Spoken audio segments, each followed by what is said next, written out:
When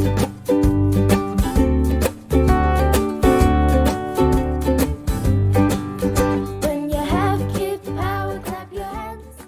Hi, I'm Maree, and it's time for Kid Power. I have a helper today.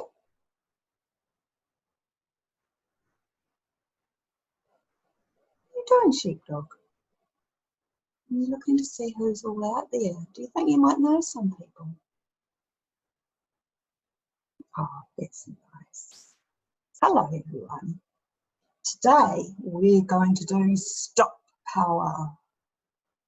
Sheepdog's really good at stop power. He practices with sheep quite a lot, don't you?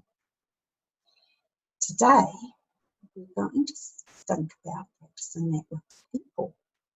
Show them the sign so they know what to do. Here's the sign. You hold it up. Stop power. Shall we show them? So you get your bats right, and I've got mine up.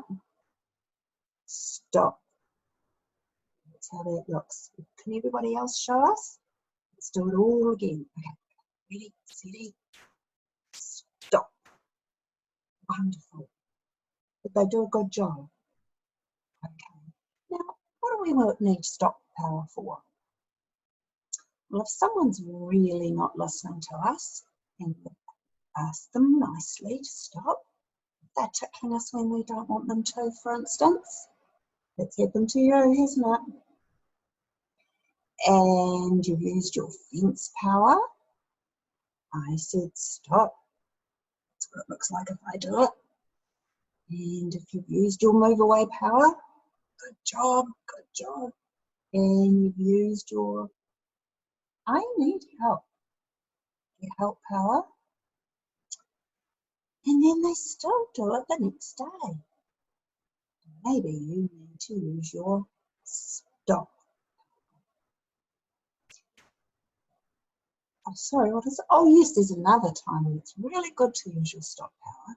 Is if you're online and you're talking to someone and they start sending you some mean messages. That's happened to you, hasn't it? Yeah, how did it make you feel?